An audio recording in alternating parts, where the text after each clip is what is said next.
Nesta quinta-feira, os parlamentares discutiram o projeto de lei que reserva 2% das vagas de emprego em obras públicas do Estado para pessoas em situação de rua, assistidas pelos programas de assistência social do governo. A regra só vale para obras que gerem mais de 20 postos de trabalho. A proposta do deputado Valdec Carneiro e da ex-deputada Tânia Rodrigues recebeu 7 emendas e volta a ser analisada pelas comissões. O nosso projeto busca, então, atenuar esse problema, garantindo que as empresas que vençam licitações de obras no Estado possam garantir pelo menos 2% dos postos de trabalho, desde que elas gerem pelo menos 20 postos de trabalho. Essas pessoas seriam cadastradas na Secretaria de Estado competente, ligada ao tema, que vai fornecer esse cadastro para tarefas que não requeram conhecimento especializado. São pessoas que já estejam contempladas em políticas de assistência social voltadas para as populações de rua, ou seja, todo um esforço para integrar políticas de modo que, ao fim e ao cabo, isso possa permitir que, em algum momento, essas pessoas saiam da rua e possam viver num ambiente digno, numa casa, enfim, com a família, ou talvez num abrigo público, se for da sua vontade, se for da sua consciência, mas, sobretudo, restaurar pouco a pouco a sua dignidade através do trabalho. O projeto dos deputados Flávio Serafini e André Siciliano estabelece as diretrizes para a participação do Estado do Rio na rede de atenção psicossocial criada pelo Ministério da Saúde. De acordo com o texto, deve ser criada uma rede de serviços dentro do SUS, o Sistema Único de Saúde, que promova assistência integral para pessoas com transtornos mentais. O Estado deve garantir o repasse de recursos aos municípios para a manutenção dos CAPs, os Centros de Atenção Psicossocial. E o valor desse repasse deve ser definido na Lei Orçamentária Anual.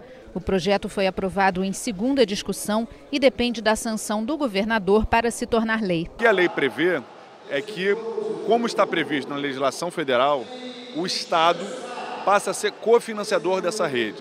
Atualmente, como é que funciona? O governo federal financia parte dos dispositivos que são cadastrados junto ao Ministério da Saúde, sendo o governo do Estado, do Rio de Janeiro, só gerente da rede, só monitora, acompanha.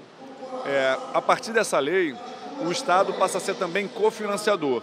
Cada dispositivo que compõe a RAPS no Estado do Rio de Janeiro, mais complexos, que são os CAPS 3, os CAPS AD3, as unidades de acolhimento e as residências terapêuticas, o Estado do Rio de Janeiro vai se tornar cofinanciador com uma pequena parcela do funcionamento desse dispositivo. Com isso, os municípios vão poder investir mais na rede, porque a parcela que vai caber ao município vai ser reduzida. O Estado do Rio pode ter um conselho de pacificação, formado por 9 integrantes do poder público e 10 da sociedade civil. A ideia é estimular a produção intelectual sobre o tema, criar um banco de dados e articular municípios, Estado e governo federal para unificar a legislação que trata do assunto. O conselho será vinculado à Secretaria de Segurança. O projeto da deputada Márcia Giovanni recebeu 7 emendas. Também foi discutido o projeto do deputado Dica, que cria a carteira de identidade do idoso para pessoas com mais de 65 anos. O documento vai substituir o registro de identidade atual, o Rio Card Sênior e o cartão de estacionamento prioritário. O projeto foi aprovado em segunda discussão e agora segue para a sanção ou veto do governador. Pode ser criada no Rio a carteira de identificação funcional para o brigadista voluntário de incêndio no estado. Estes profissionais devem ser treinados para situações de emergência e vão atuar em condomínios residenciais, empresas com mais de 20 funcionários, centros comerciais e postos de gasolina. As carteiras serão emitidas por entidades de classe ou representação da categoria e devem ter informações como RG, CPF, tipo sanguíneo, filiação e nome da empresa empregadora do brigadista. A matéria recebeu 5 emendas. O projeto do deputado Dionísio Lins estabelece critérios para a instalação de novas autoescolas no estado, que devem ser distribuídas de acordo com o número de habitantes. Segundo o texto, o estado pode credenciar apenas uma autoescola a cada região com 45 mil eleitores. Esta mesma região pode ter uma nova autoescola quando atingir outros 20 mil eleitores. As cidades com população inferior a 45 mil poderão ter um estabelecimento credenciado e deve ser mantida uma distância de 500 metros entre as autoescolas. A proposta foi aprovada em primeira discussão. Nós vamos disciplinar isso de modo a que não tenha mais aventureiros, porque diariamente tem denúncias de escolas que surgem da noite para o dia e aquelas escolas que são tradicionais não tem como acompanhar no preço, porque o preço é de aventureiro, cobra a taxa mínima, cobra a aula no valor mínimo, não tem nada a perder. E o cara sai do município depois para outro município. Aproveita o DH, troca de nome, de denominação e vai enganar em outras áreas os alunos. O Quilombo Botafogo, no município de Cabo Frio, pode ser tombado como patrimônio histórico e cultural do estado do Rio de Janeiro. O projeto da deputada Zeidan foi aprovado em primeira discussão. E o deputado Dr. Giulianelli quer criar regras para a realização de eventos esportivos e de aventura em áreas naturais, como corridas de montanha, motocross e atividades em trilhas.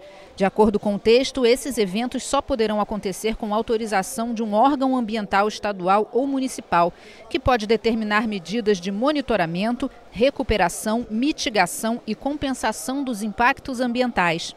A proposta foi aprovada e retorna ao plenário para mais uma votação. Vai ser criado na Alerj o diploma Paul Singer para homenagear as pessoas ou instituições que tenham contribuição reconhecida para o desenvolvimento da economia popular solidária no estado do Rio. O economista Paul Singer nasceu na Áustria, mas se radicou no Brasil.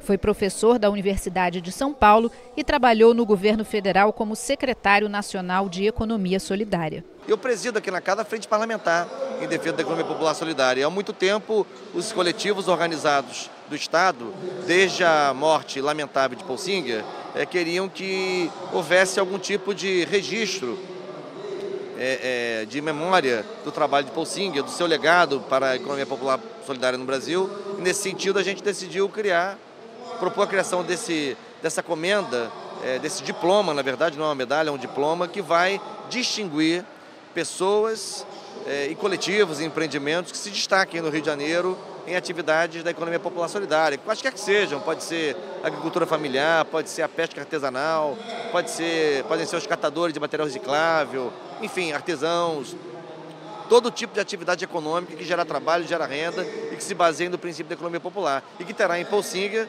aqui na Assembleia para sempre a sua figura referencial. Por isso propusemos a criação desse diploma.